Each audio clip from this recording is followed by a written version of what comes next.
Welcome back, everybody, to the Figure Kit Garage. Fellow resin heads and kit builders, Brent Krug back with another out-of-the-box review. The kit that you see on the table is a re-release of a kit that was originally produced back in 2000. That's right, you're looking at a re-release of a 23-year-old kit called Cursed. This was sculpted by Mike Hill and is based on the 1961 film The Curse of the Werewolf, starring Oliver Reed and Yvonne Romaine. Now, over the years, this film has spawned multiple kits, most notably my two favorites being the life-size Curse of the Werewolf Deluxe wall hanger, sculpted by Joe Simon and produced by Blackheart Models,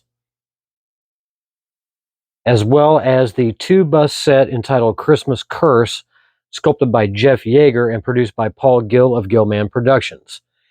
This kit was originally released, like I said, in 2000, and Troy Naird of Shadow Creations acquired the rights from David and Cindy Fisher last year. It is a 10-piece solid resin model kit in 1/6 scale that sells for $195 plus shipping. So altogether, I paid $220 just to get it out here to California. The molding and casting was done by Paul Gill, and I've got to say, once again, Paul has knocked the castings out of the park.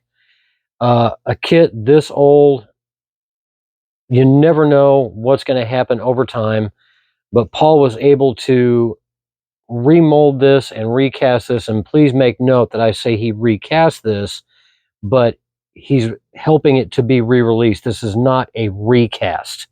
This is not an illegal copy of the original work. It is a reissue of the original. He was able to get this completely done, and it's absolutely beautiful. The details are as crisp and as clean as they could ever be, and it's incredibly impressive. And like I said, this is not 3D printed. This is traditionally sculpted by Mike, traditionally cast and molded by Paul. Altogether, when it's fully completed, this kit measures 8.5 inches wide, 6 inches deep, and 14.25 inches in the overall height when fully completed. Yeah, you're going to need some room just to have this on display. This pose of Leon holding Yvonne Romaine in his arms never actually takes place in the film. This is very based on movie production stills that were shot, such as this one, and this is in the magazine from the Classic Movie Monsters collection, The Curse of the Werewolf. But this is more than likely the still that Mike based his sculpt off of. And as you can see, the original movie poster artwork depicted the same exact pose. But these two never did share screen time in the film, as the character he is holding is actually his mother, who died during childbirth while Leon was born on Christmas Day.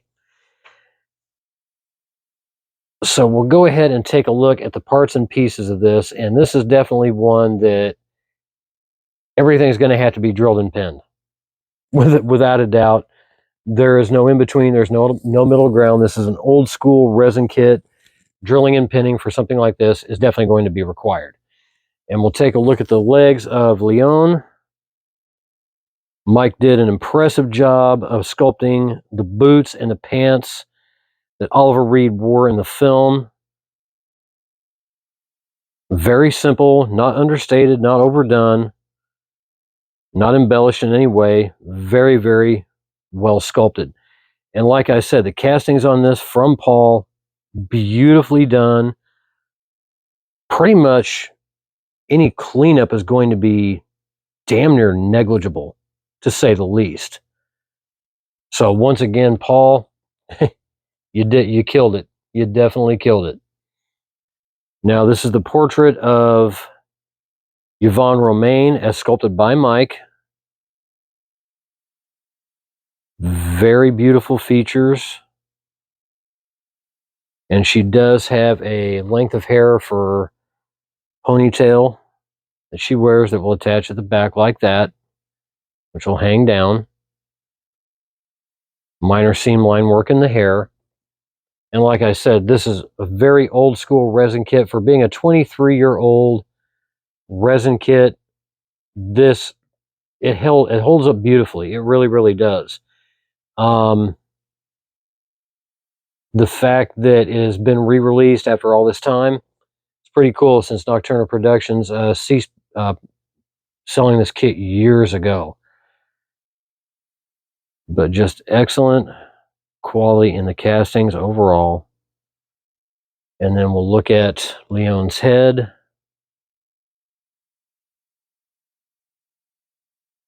I'm a glutton for punishment when it comes to fur, folks.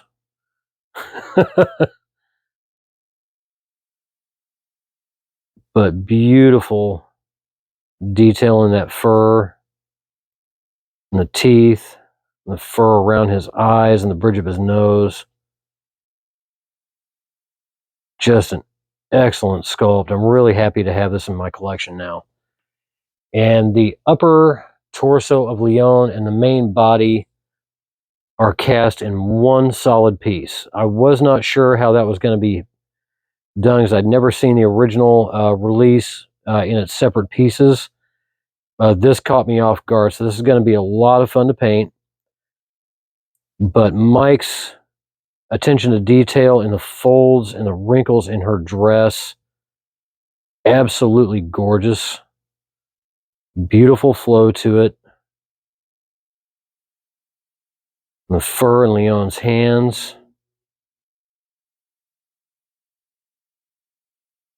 Yeah, Mike took a lot of care with this when he sculpted it. And the tears in the shirt with the fur showing through. It's excellent attention to detail by Mike. As well on the front of the shirt. The rip in the sleeve. And the left side as well. And the ruffles in the front side of his shirt is beautifully done. Mike Hill, 2000. And there you have it.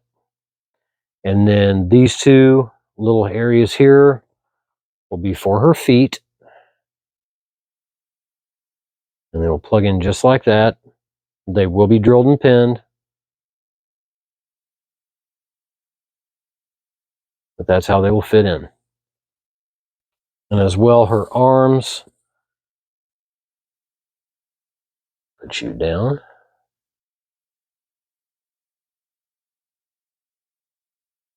Excellent detail in the skin sculpt. The sleeves of her dress. Like I said, minor cleanup. Smooth everything out. But overall, this is a perfect piece.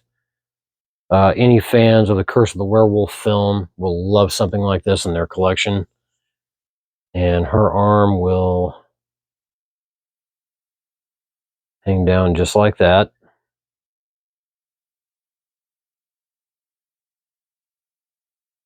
And then her right arm with the little bracelet around the wrist. Gorgeous attention to detail again. Can't say enough about it. And then that will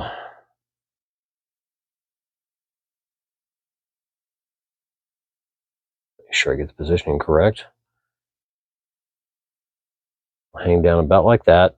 Probably have to readjust. But just excellent detail overall. And then the portrait of Yvonne Romain will plug in just like that. Very little putty work will be needed. Maybe some minor putty work just to kind of blend the edges of the kit into the dress a little bit, but not very much.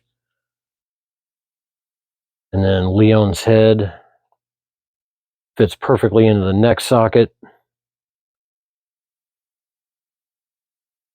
Little fur sculpting to blend that in. But apart from that, this kit is absolutely fantastic. And then the waist join up like that. Try to turn that around as best I can.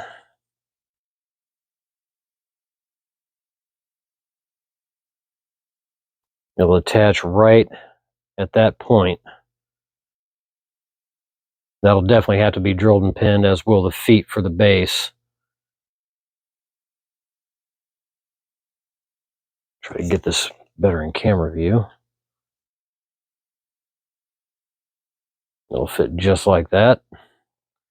And the base itself, this is one solid hunk of resin. It is not lightweight by any means, which is a good thing. Nameplate sculpted right into the stonework. All that detail. There is not a single area on this base that doesn't have texture in any way, shape, or form. Mike did an amazing job of capturing the type of architecture in Spain where the film took place, trying to capture that as best he can. He did a fantastic job of this.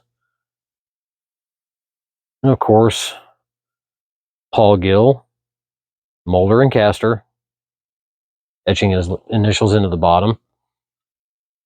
Just an amazing piece overall. Cannot say enough about it. And I'll try to fit this together. I'm not going to be able to fit every part and piece together with this because, like I said, it's going to have to be drilled and pinned, to say the least. Aim that up a little bit.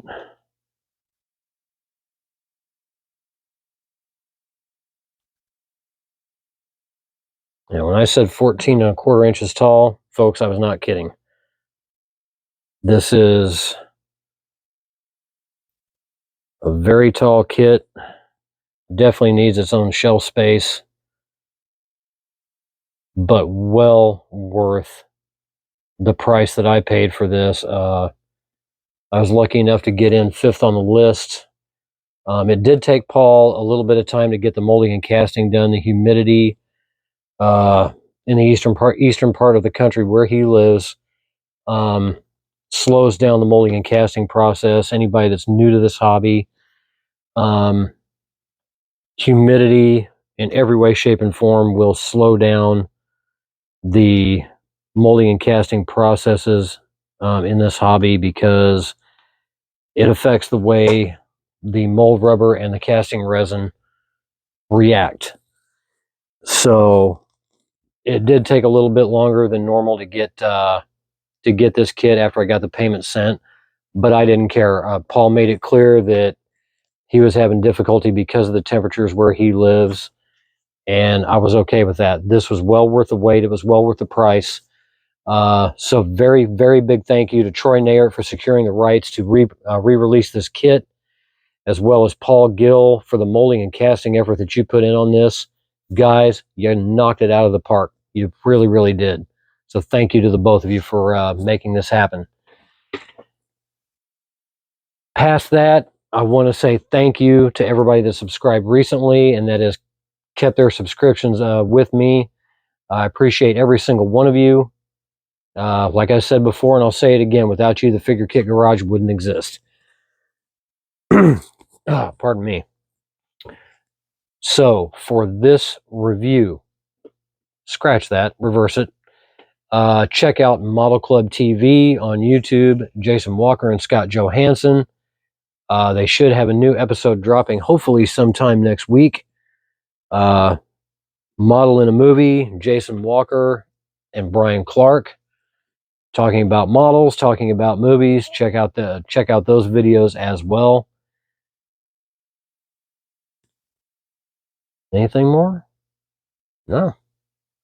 So for this review of Cursed, originally produced by Nocturna Productions, re-released by Shadow Creations, Troy Nayart's company, sculpted by Mike Hill, molded and cast by Paul Gill, this has been the Figure Kit Garage.